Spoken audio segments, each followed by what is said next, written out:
Morning students, today I will be discussing about the antiviral agents, their classification, mechanism of action and uses.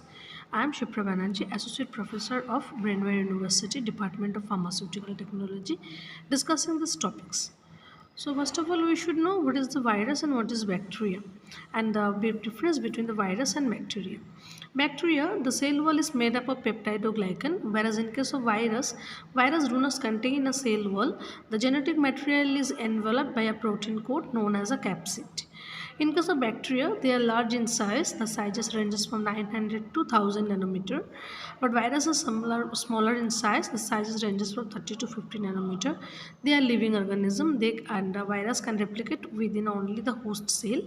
And generally, they are localized infection, pneumonia like this.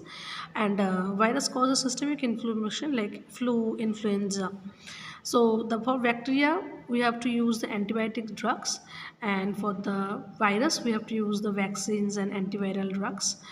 And there are different type of bacteria like Salmonella typhi, Vibrio cholerae, Staphylococcus aureus, and viruses. Example, you can say the most important coronavirus, TMB, that is a tobacco mosaic virus, HIV, and hepatitis A.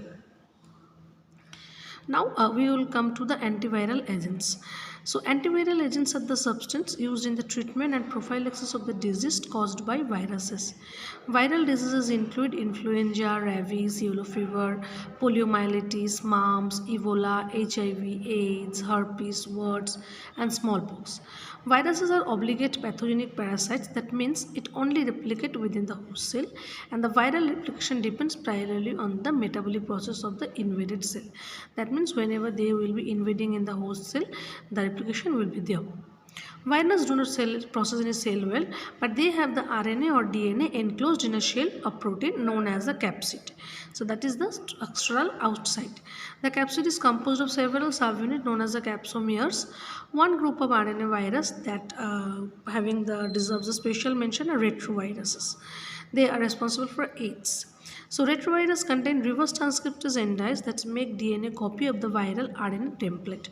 The DNA copy is integrated into the host genome, at which it is preferred as provirus, and it is transcribed into both genomic RNA and mRNA for translocation into the viral proteins, giving new virus particle. That means whenever their cell will be invaded by the RNA of the retrovirus, so they will make a transcriptase enzymes, and which will convert RNA to DNA, and that will infect the host genome. See, viruses are small infectious agents that replicate only inside the living cells of other organisms. Viruses lack of both cell wall and cell membrane, and they do not capture or carry any out metabolic process. Viral particle consists of 2 or 3 parts, like the genetic material, that is either DNA or RNA, that is you can see here. The capsid protein coat, which surrounds and protects the genetic material. See, this is the genetic coat, and the envelope of lipid layer that surround the protein coat when they are outside the layer, outside the cell. Virus cannot replicate or reproduce on their own. They use host's metabolic process, and so new drugs are selective enough to prevent viral replication. So structure is virus, again we have discussed already in previous classes. So life cycle, so they got absorption, penetration, uncoating, then transcription, translation, assembly and release of new virus.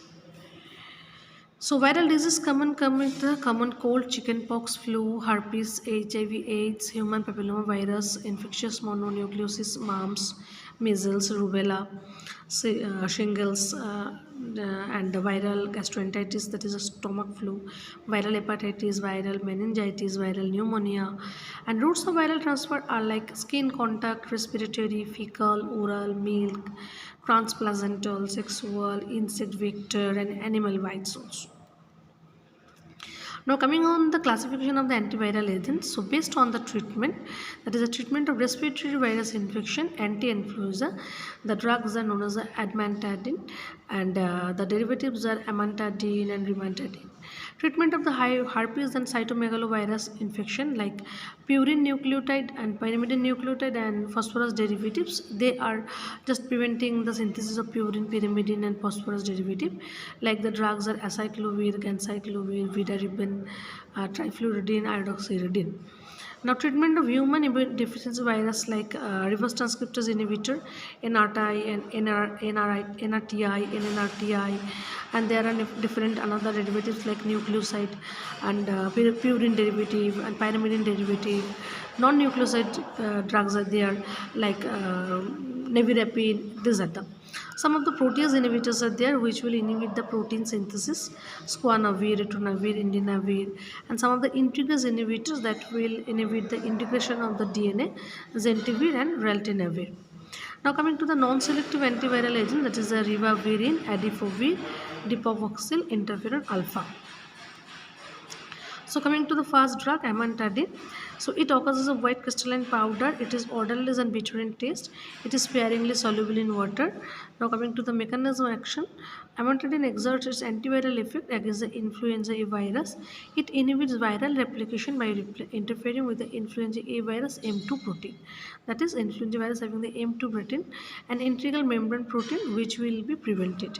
It interferes with the function of the transmembrane domain of the viral M2 protein and thereby prevent the release of virus nucleic acid into the host cells and hence prevents the viral assembly during virus multiplication.